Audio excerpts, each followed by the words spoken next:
ब्रह्मचारिणी बेटी।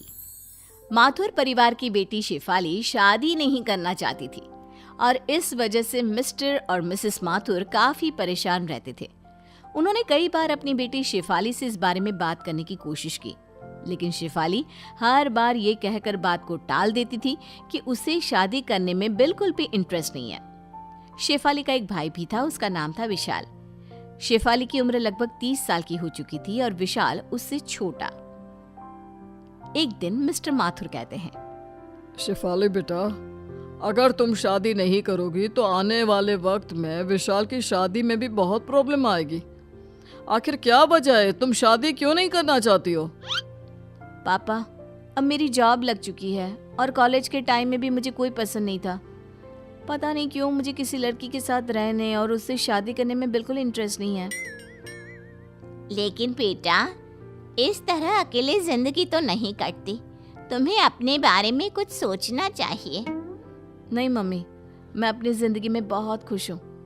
ये शादी, बच्चे, किसी के साथ जिंदगी भर रहना, ये सब मुझे अच्छा नहीं लगता। लेकिन बेटा, विशाल की भी शादी की उम्र हो चुकी है, हमें उसके बारे में भी तो सोचना पड़ेगा ना। हाँ, तो विशाल की शादी करने में क्या प्रॉब्लम है पापा? मुझे शादी नहीं करनी है, ये मेरा डिसीजन है। विशाल शादी कर सकता है। कुछ दिनों के बाद मिस्टर और मिसेस माथुर विशाल की शादी वर्षा नाम की एक लड़की के साथ कर देते हैं और वर्षा माथुर परिवार के साथ रहने लगती है। एक दिन वर्षा और विशाल जब अपने कमरे में बातें कर रहे थे। जानती हो वर्षा, मैं तुमसे बहुत प्यार करता हूँ। I love you. मैं भी तुमसे बहुत प्यार करती हूँ और हमेशा तुम्हारे पास रहना चाहती हूँ विशाल। चलो, इसी बात पर अब जल्दी से मेरे पास आ जाओ। तभी अचानक से शेफाली वहां पर आ जाती है।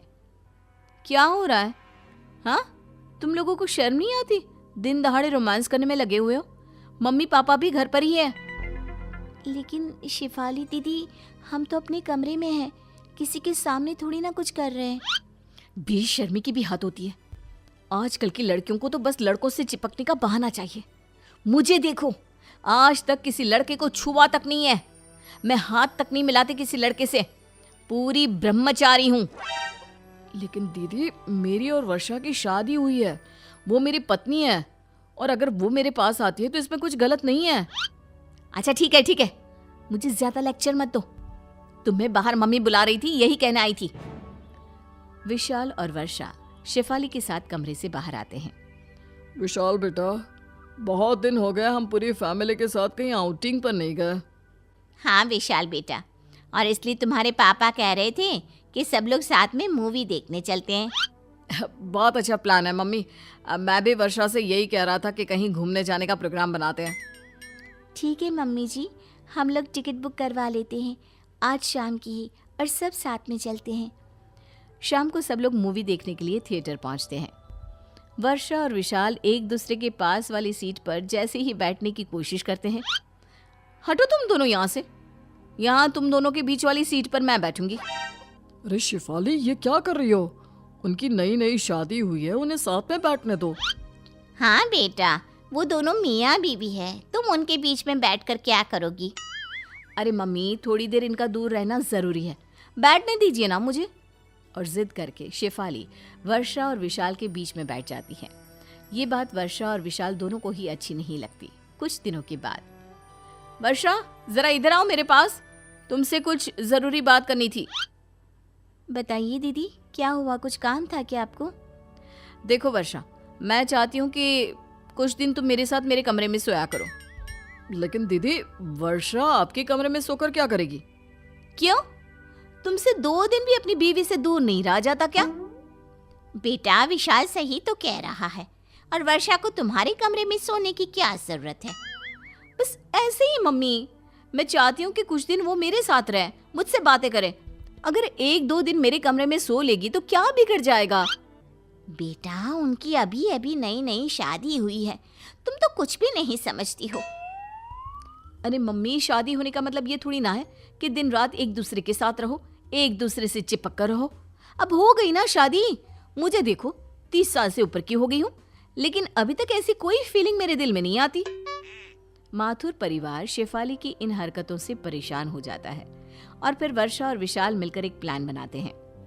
शेफाली दीदी, मेरे ऑफिस का एक कलीग है, उसने अभी अभी ज्वाइन किया है। कुछ दिन वो हमारे ही घर आकर रहने वाला है। अरे ऐसे कैसे कोई अनजान लड़का हमारे घर में आकर रहेगा? अरे बेटा, किसी की मदद करने में क्या बुराई है। अच्छा ठीक है, लेकिन उससे कहना कि घर की औरतों से थोड़ा दूर ही रहे, ज्यादा बात करने की और चिपकने की जरूरत नहीं है। और कुछ दिनों के बाद अमन नाम का एक लड़का जो शेफाली की उम्र का था मिस्टर माथुर के घर पर रहने आता है। एक दिन सुबह के वक्त। वैसे शेफाली जी, शायद आपसे किसी ने कहा नहीं, लेकिन आप दिखने में बहुत खूबसूरत हैं। देखो, तुम अपने काम से काम रखो, मुझे इस तरह की झूठी तारीफ बिल्कुल पसंद नहीं है। लेकिन मन ही मन शेफाली को अमन का अपनी तारीफ करना बहुत अच्छा लगता है। और फिर अगले दिन, शेफाली जी, आप ऑफिस जा रही है? मैं भी उधर ही जा रहा था, चलिए मैं आपको छोड़ देता हूँ। अरे नहीं, मैं अकेले चली जाऊंगी। मैं किसी लड़के के साथ घर से बाहर जाना पसंद नहीं करती। अरे कोई बात नहीं, एक ही रास्ते पर जा रहे हैं, इसमें क्या हुआ, चलिए बैठ जाइए। वो चलो ठीक है। शेफाली अमन के साथ चली जाती है। एक दिन ऑफिस से आने के बाद, माँ मेरी तबीयत ठीक नहीं है, मैं अपने कमरे में आराम करने जा रही हूँ, आप प्लीज़ मेरे लिए कॉफ़ी बना दो, बहुत सर दर्द हो रहा है। बेटा, मुझे तो अपनी किटी पार्टी में जाना है, बहुत ज़रूरी है, और तेरे पापा भी अपने दोस्तों से मिलने के लिए गए हुए हैं। कोई बात नहीं माँ, वर्षा से कह दो वो मेरे लिए कॉफ़ी बना देगी। वर्षा शॉपिंग पर गई है विशाल के साथ, बेटा तुम खुद बना लो ना। इतना कहकर मिसेस माथुर वहां से चली जाती हैं। वर्षा के सर में जरा सा दर्द होता है तो विशाल कैसे लपक कर उसके लिए दवाई लेकर आता है, उसके लिए चाय बनाता है। यहाँ मेरे लिए कोई भी नहीं है। तभी वहां पर अमन आता है। किसने कहा आपके लिए कोई नहीं है? आप आराम करिए, मैं अभी आपके लिए कॉफी और आपकी दवाई दोनों लेकर आता हूँ। Thank you so much. थोड़ी देर बाद अमन शेफाली को दवाई देता है और अपने हाथों की बनी कॉफी भी पिलाता है। वैसे शेफाली जी, आप गलत सोचती है। देखिए, लड़के उतने बुरे भी नहीं होते, और अगर जिंदगी में एक लाइफ पार्टनर हो तो जिंदगी आसान हो जाती है। ठीक कहते हो, तुम्हारे आने के बाद मुझे भी ऐसा ही लगने लगा है। लगता है मुझे भी अब अपनी जिंदगी के बारे में कुछ सोचना चाहिए। अगर आप बुरा न माने तो एक बात कहूँ, मैं आपके साथ पूरी जिंदगी बिताने को तैयार हूँ। अमन की बात सुनकर शेफाली खुश हो जाती है और रात को जब मिस्टर और मिसेस माथुर घर आते हैं, माँ पापा, मुझे आपसे एक जरूरी बात करनी थी। शेफाली दीदी, हम सब जानते हैं आपको क्या बात करनी है। आप अमन के साथ शादी करना चाहती हैं ना? अरे लेकिन आप लोगों को ये बात कैसे पता? क्योंकि ये हमारा ही प्लान था।